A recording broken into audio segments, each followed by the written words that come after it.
Alright, so we're gonna do Wilfred Grenfell, Chapter 3. New Direction. For the next 24 hours, Wilfred was in a daze. Earn a living? What could he do? Not just for a while, but year after year. As he wandered through the school late at night, his eyes turned, as they had 1,000 times before, to the stuffed animal trophies mounted on the walls.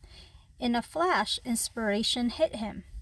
He would be a tiger hunter in India. That way, he could meet all of his mother's relatives and live an adventure-filled life. The more he thought about it, the more 17-year-old Wilfred liked the idea. The more Algernon could leave the life of a dull schoolteacher if he wanted, but Wilfred would stalk dangerous prey in the tall grasses of the subcontinent of India. When Wilfred confided his idea to his mother, however, she arranged for him to talk to a friend, the wife of a missionary who had lived in India. The woman now lived in a nearby town, so Wilfred climbed on his bicycle and rode over to visit her. He was eager to talk over his idea with her, but the result of the conversation was disheartening. The woman, Mrs. Jamieson, explained to Wilfred that tiger hunting was a hobby very rich Englishmen indulge in. A real tiger hunt cost thousands of pounds, and there was no way to recuperate the money spent. Neither Wilfred nor anyone else could make a good living in India hunting tigers. Mrs. Jamieson had another suggestion for Wilfred. Perhaps, she suggested, he could become a clergyman or a missionary. Wilfred did not like to say anything insulting, but these two options were the furthest thing from his mind. Nothing on earth sounded more boring. As he rode home to Parkgate, Wilfred became increasingly frustrated. A young man of his class could not become a fisherman or learn a trade. It simply was not done. Yet the kinds of jobs his social rank suited him for seemed tedious. A gloomy silence settled over him. When he got home, Wilfred's father was waiting for him. "How did it go?" he asked. Wilfred shrugged his shoulders. "Apparently, there isn't any money in tiger hunting. Not enough to live on anyway.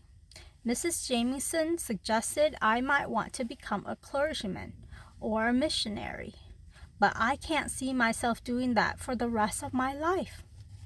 In that case, I have another suggestion for you. Why don't you go and talk to Dr. Sharples? You might find doctoring interesting work." Wilfred nodded. "I'll go in the morning. Perhaps I would like being a doctor." As Wilfred thought about it, he realized that he knew little of being a doctor. All he knew was that Dr. Sharples had a wide-ranging practice and spent many hours a week on horseback traveling from patient to patient. That alone made the job sound appealing, and Wilfred left in good spirits the following morning to find the doctor. Dr. Sharples had not yet begun his morning rounds when Wilfred arrived, and he welcomed the young man into his office. "Your father told me you might be by," the doctor said. "Now tell me, what is this about your thinking of becoming a doctor?" Wilfred felt himself turning red. He was interested in what a doctor did, but he wasn't seriously thinking about becoming one. Dr. Sharples chatted away to Wilfred about medical training, about what books to read, and about some of the things he liked it most about his job. Wilfred sat listening with polite interest until Dr. Sharples got up and went to a shelf, from which he lifted down a large jar with a lid on it. "See this?" he said, placing the jar beside Wilfred. "This is the key to the entire human body. Do you know what it is, lad?" Wilfred gazed at the gray, jelly-like blob floating inside the jar. "No, sir," he replied. "It's a brain, a human brain." Wilfred leaned forward and studied it intently. "Take a good look at it," Dr. Sharbles continued. "Things go on in there that we can only guess at. What we do know is that the brain sends messages down the spinal cord that dictate every movement we make. The brain constantly assesses what the body is doing and makes adjustments." Wilfred continued to stare at the pickled brain. It had never before occurred to him to think of the human body as a finely tuned machine. He had studied anatomy at Marlborough College, but seeing a real brain in front of him rather than one sketch in a stuffy textbook opened a whole new world to him. Wilfred spent another 20 minutes talking with Dr. Sharbles before heading home. He decided to walk home the long way via the sandy shoreline. He told himself that he needed time to think before seeing his parents. But in reality, Wilfred had already made up his mind. He would become a doctor and explore the intricacies of the human body. When Wilfred told his father of his decision, Mr. Grenfell was delighted. He gave Wilfred the choice of going to Oxford to get his medical degree or moving to London with the rest of the family and study at the London Hospital Medical School. It did not take Wilfred long to make up his mind. He wanted to go to London with his parents and Cecil. Once his mind was made up, time flew by, and in early November 1882, the Grenfells packed up their belongings and set out for London. The city was very different from living by the sea in Parkgate. The streets were full of noise and people and horses and buggies and hansom cabs. Crumbling brick buildings lined both sides of the street, blocking the sun and providing corners for all manner of garbage and human waste to gather. Even walking down to the London docks to be near water again was a disappointing experience. The water of the River Thames was putrid. It was a dark gray-brown color and so thick that Wilfred marveled that it actually flowed. And then there was the stench that stung his nostrils. Wilfred longed for the water of the River Dee as it flowed through the estuary into the sea. By Wilfred's 18th birthday, on February 28, 1883, he was 2 weeks into his medical training and already very disappointed with what he saw. Older students told him that the London Hospital Medical School, which was actually part of London University, was no better or worse than most other medical schools in England. But Wilfred was dismayed by the experience. He had botany class first thing on Monday morning. At the first lecture, one student spilled a solution of carbon disulfide at the front of the room, and the smell of rotten eggs was so strong that the lecture had to be canceled. The second Monday, someone brought 2 pigeons to class and let them loose. Pea shooters were passed around and the students climbed on the desks trying to shoot the birds down from the rafters. After that experience, Wilfred decided not to bother attending any more botany classes. Instead, he paid the record keeper, who sat at the door recording attendance, to mark him present. He did the same in many of his other classes too, although he did like chemistry class, where the students concocted many flavors of eggnog. He studied at home when he felt like it and relied on the old system of crammers to help him through his exams when the time came. Crammers were men who had been around the university for many years. They knew each of the professors, their pet subjects, and many of the questions that recurred in the tests they wrote. Some crammers, it was rumored, even paid professor for an advanced copy of the exam papers. Okay, I gotta stop. What he's doing is not right. Okay, so it's a story about what he did, but when you read it, don't let it get into your head and try to do what he does. It's just not right.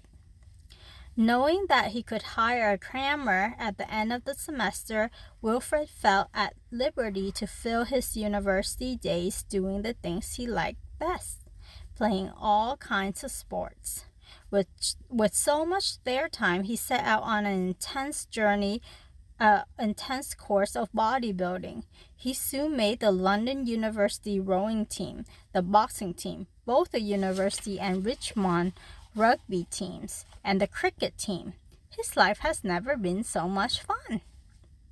Wilfred was often up at the crack of dawn, plunging into the Serpentine River for a morning swim. Even on days when sheets of ice covered the water, he broke through the ice and jumped in anyway, enjoying the invigorating experience. It did not take long for him to make quite a name for himself as an excellent athlete. With the help of a crammer, Wilfred passed his first semester exams. Then it was off to Parkgate for the summer holidays. It was a breath of fresh air to be at home by the water again. Algernon had just graduated from Oxford and returned to become the principal of Mostyn House School. However, all work was forgotten as the two brothers brought an old fishing trawler and refurbished her. Then they took her out into the Irish Sea on fishing excursions. At times, Wilfred seriously considered ditching his studies and staying in Parkgate. But then he would remind himself that his father expected him to get a job and earn a living. Thankfully, the second semester of medical studies was more engaging for Wilfred than the first. Second semester students were allowed to follow the doctors as they made their rounds of patients. London Hospital, with its 900 beds, was one of the largest and most diverse hospitals in the country. Wilfred was assigned to Dr. Frederick Treves, who, although he was only 30 years old, was already well known as a brilliant surgeon. Wilfred soon discovered that Dr. Treves was strict and exacting mentor who followed the revolutionary ideas of Joseph Lister. Lister believed that infection was passed from person to person by invisible germs, and that doctors who came in contact with an infectious person had to be very careful not to get those germs on themselves and transfer them to other patients. To ensure that these germs were not passed on, Lister promoted the application of purified carbolic acid on wounds to kill germs. He also insisted that surgical instruments and the surgeon's hand be sterilized with carbolic acid before and after surgery. Many of the doctors and students at London Hospital thought the idea of sterilizing things was a passing fad, but not Dr. Treves. He insisted that his students wear spotless frock coats and wash their hands after touching a patient. At first, Wilfred found this tedious, but when he heard that many of the patients Dr. Treves had amputated limbs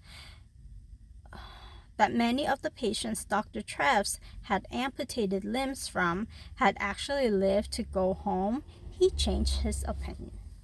And when Wilfred learned that the doctor was also an avid sportsman, he grew to admire him even more. Now Wilfred found that he wanted to attend classes and even go on house calls around the hospital. London Hospital was located in the middle of a slum. In fact, many of those who lived around the hospital did not even have a roof over their heads or anywhere to sleep. 33,000 people were homeless in the area, and another 50,000 lived in workhouses. Because these people were so poor, the medical students were encouraged to practice their doctoring skills on them free of charge. It was after one of these house calls that Wilfred experienced something that would change him forever. In the fall of 1884, during his fourth semester, Wilfred was called out to a maternity case in one of the poorest parts of the East End of London. He helped a woman deliver a puny baby, talked to her about keeping her hands clean when she handled the child, and then left. As he started the walk back to the hospital, Wilfred decided to take a different route than usual. He turned left and headed down a dimly lit street in Shadwell. A few minutes later, he found himself confronted by a most unusual sight. Right in the middle of a trash-filled vacant lot, someone had set up a huge red and white striped tent. The back of the tent was open to the night air, and as Wilfred walked slowly past, he could see hundreds of poor people sitting quietly. This seemed almost more extraordinary to Wilfred than the sight of the tent itself. He had never seen such a rabble of poor people behaving so courteously. He simply had to find out what was going on. Wilfred stood at the back of the tent, looking over the rows of people. He saw a powerful-looking man at the front. The man was standing on a low stage, and somewhere to his left, someone else was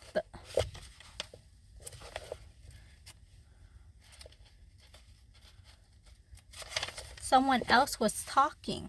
No, praying. Wilfred decided. To his left, someone else was talking. No, praying, Wilfred decided. As he listened to the prayer, which seemed to never end, Wilfred remembered that the famous American preacher, D.L. Moody, was holding meetings in London. Of course, he told himself, this was one of those rip-roaring American evangelistic meetings that were being reported on in the press. Wilfred stood at the back for another 2 minutes as the long prayer continued. Finally, his curiosity was satisfied, and Wilfred turned to leave. It was then that he heard Moody's booming voice. Let us sing a hymn while our brother finishes his prayer. Number 23, Rock of Ages. As the hymn began, drowning out the man's lengthy prayer, Wilfred laughed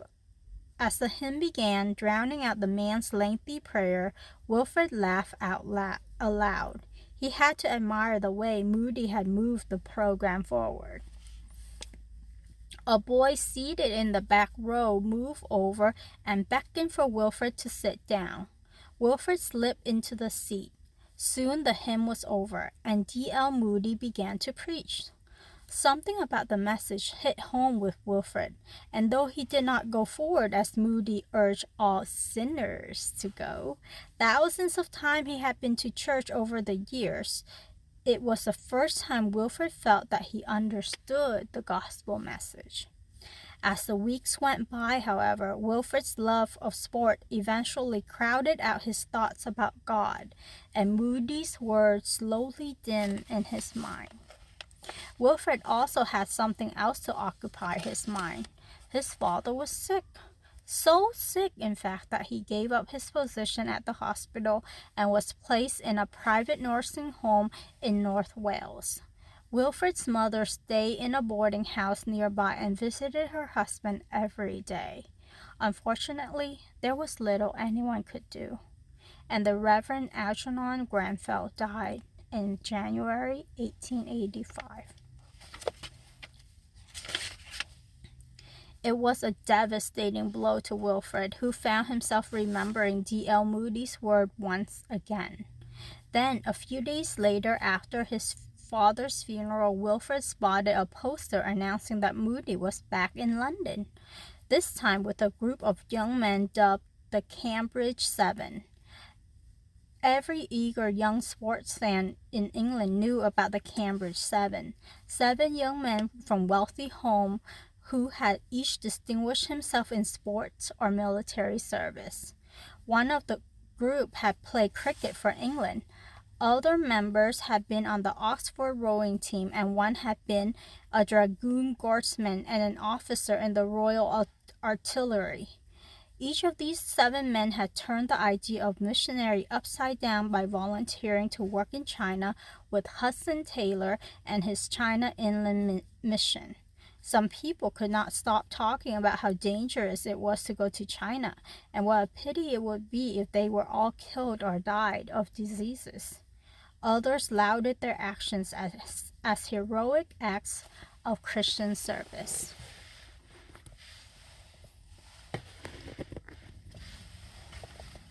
Wilfred was not sure what he thought of it all, but when he read the poster, he decided to go and hear the men speak.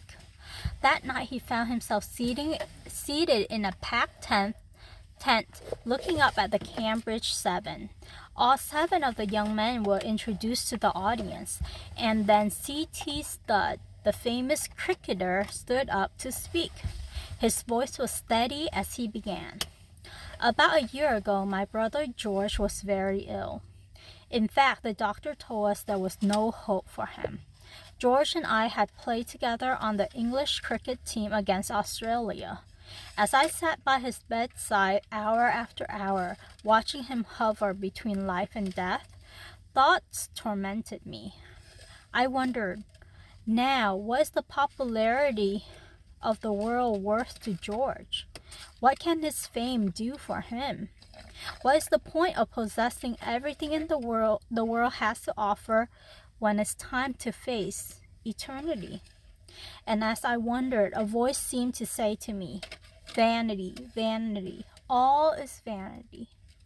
Only what is done for Christ will last beyond the grave.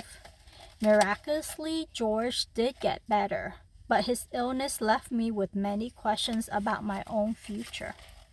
Although Studd stumbled over some of his words, Wilfred found himself riveted by what he was saying. Having just buried his own father, he had found himself thinking similar thoughts. Studd went on. I began to think about my own life. Of course, I had attended church for as long as I could remember. I had even heard Moody speak before, but I had never thought about God having a claim on my life. Then one day I felt challenged to yield my whole life to Christ. I knelt down right where I was and asked God to take my life. I promised I would trust in Him and He could direct me to do whatever He wanted. From that time, my life had been different. It has given me that peace that passes understanding and joy unspeakable. Studd talked on some more, but Wilfred had heard enough. He wanted the same kind of faith that the cricket hero in front of him possessed. This time, Wilfred promised himself, I will not leave the Moody meeting until I find it. As the meeting drew to an end, however, Wilfred found it surprisingly difficult to follow through on that promise. Studd called for those who wanted to profess their belief in Christ to stand up. Suddenly, Wilfred felt like he was stuck to his seat. He could not will himself to stand up in a crowd of 1,000 strangers. Then, in front of him, a teenage boy in a sailor's uniform rose to his feet. Wilfred admired the boy's courage, knowing that for taking such a stand he would be teased by his fellow sailors. But this admiration was soon followed by shame as Wilfred realized how much he was influenced by what strangers thought of him. He would quite happily plunge into icy water or scale a cliff, but he was acting like a coward when it came to Christ. With his heart beating wildly, Wilfred finally managed to clamber to his feet. There, it's done, he told himself. Like the Cambridge 7 in front of him, Wilfred Grenfell would follow wherever Christ led him. He just did not have the slightest idea where that might be.